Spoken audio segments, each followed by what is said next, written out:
Rencana PDIP soal video bukti skandal pejabat negara yang dimiliki Hasto. Ini ada berita aneh menurut saya terkait dengan Hasto dan PDIP. Hasto yang sudah ditetapkan sebagai tersangka atas kasus Harun Masiku oleh KPK ya. Anehnya seperti apa? Baik, saya baca dulu ya. Guntur Romli mengatakan Sekretaris Jenderal PDIP Hasto Kristianto akan membocorkan beberapa video yang diduga berisi bukti skandal yang melibatkan Joko Widodo jika kriminalisasi terus berlanjut. Ini masih baru nih. Jubir PDIP Guntur Romli mengatakan Sekjen PDIP Hasto Kristianto akan membocorkan beberapa video yang diduga berisi bukti skandal yang melibatkan Joko Widodo. Menurut dia, hal itu akan terjadi jika proses hukum oleh KPK yang ia sebut sebagai upaya kriminalisasi terhadap Hasto terus berlanjut.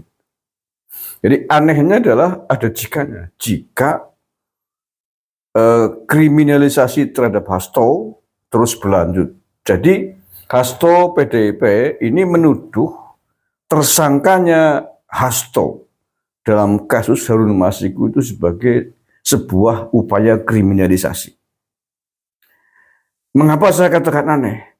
Kalau benar bahwa Hasto punya bukti, punya fakta, punya data tentang Pak Jokowi yang dituduh sebagai memiliki tadi itu skandal ya, skandal yang melibatkan Pak Jokowi.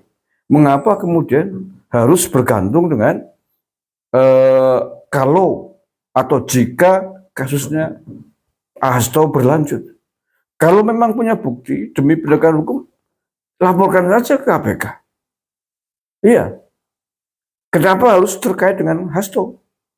Laporkan saja ke KPK.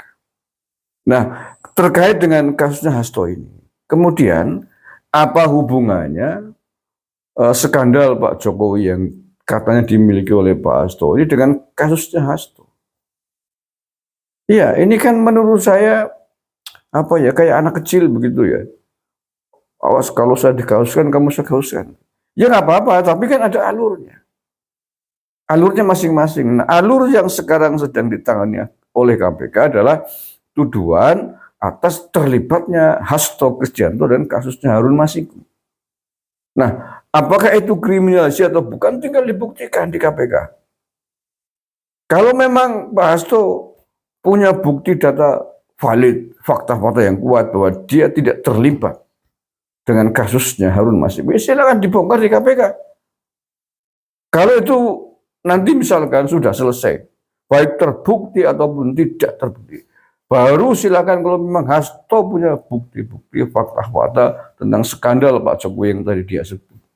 Kuat, tinggal laporkan. Ini kasus yang berbeda. Kasus yang berbeda tidak ada sangkut pautnya, tidak ada hubungannya dengan kasusnya Hasto dengan Harun Masiku. Jadi kalaupun kemudian ketika Hasto Kristianto diperiksa oleh KPK sebagai tersangka, kemudian tiba-tiba membongkar skandal, tuduhan skandalnya kepada Pak Jokowi, ya pasti KPK akan ngomong hubungannya apa dengan kasus Anda ini, kan begitu? Apa urusannya dengan kasus Anda dengan Harun Masiku ini? Kalau nggak ada urusannya, nggak mungkin ditanggapi, tidak mungkin diterima kan? Nah, kecuali kemudian itu dibikinkan kasus laporan tersendiri. Lah ya, ini argumentasinya yang menurut saya kok lucu. Ya lucu karena akan membongkar kasus tuduhan skandalnya Pak Jokowi, tapi menunggu atau menuduh bahwa dia dikriminalisasi. Artinya apa? Kalau misalkan KPK menghentikan kasusnya Hasto Kristianto terkait dengan Harun Masiku ini berarti tidak akan dibongkar, kan begitu. Artinya dia berniat mengungkap sebuah fakta atau tuduhan bahwa Pak Jokowi memiliki skandal-skandal politik tertentu bukan murni karena ingin menegakkan hukum, bukan murni ingin menegakkan keadilan, tapi karena kepentingan pribadinya, kepentingan dirinya Hasto sendiri. Ini lucu menurut saya, cemen menurut saya. Ya saya kira nggak masalah, silakan sih. Silakan Hasto punya bukti skandalnya siapapun pejabat-pejabat di negara ini. Tapi tentu saja nggak ada hubungannya dengan kasus Anda dengan Harun Masiku. Nah ya, kasus Anda dengan Harun Masiku adalah kasus tersendiri yang harus Anda pertanggungjawabkan di depan KPK nanti ketika diperiksa. Jangan mangkir lagi ya Mas Hasto. Buktikan dulu. Bantah dulu sampai titik darah penghabisan. Sampai kemudian Anda divonis atau tidak oleh KPK, atau vonis siapapun oleh KPK. Selesai dok, Anda masuk penjara misalkan, atau tidak bebas misalkan ya, bebas ya, tidak masuk penjara maksud saya, maka silakan Anda membuka lembaran hukum baru, melaporkan Pak Jokowi atau politikus-politikus mana yang Anda merasa punya data, fakta, bukti kuat, laporkan. Nah kan jalurnya berbeda-beda gitu loh, jangan dicampur aduk. Masa sekelas sekjen PDIP pembelaannya terhadap kasus yang sedang membelitnya kok caranya begini. Ini kan menurut saya kan cara-cara preman kampung menurut saya gitu loh. Mengungkapkan sebuah tuduhan fakta yang tidak ada hubungannya dengan kasus yang sedang menjerat dirinya sendiri. Ini kan lucu gitu loh.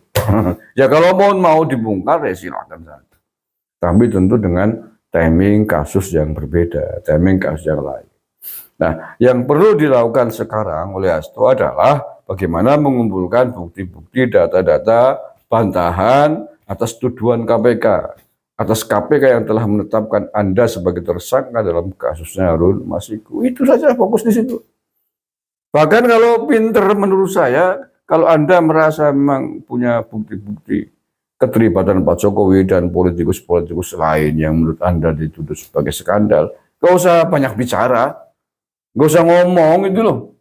Nah ya gak usah banyak bicara, simpan rapat-rapat, sembunyikan. Nanti pada saatnya Anda laporkan pada waktu yang berbeda setelah Anda selesai ngurusi kasus Anda. Kan begitu alurnya, urusannya berbeda, kecuali Anda punya bukti, data, Pak Jokowi ikut terlibat dalam kasus Anda dengan Harun Masiku. Lah itulah satu kasus yang sama, satu proses peristiwa yang berkaitan dengan kasus Anda. Ya silakan Anda ungkap.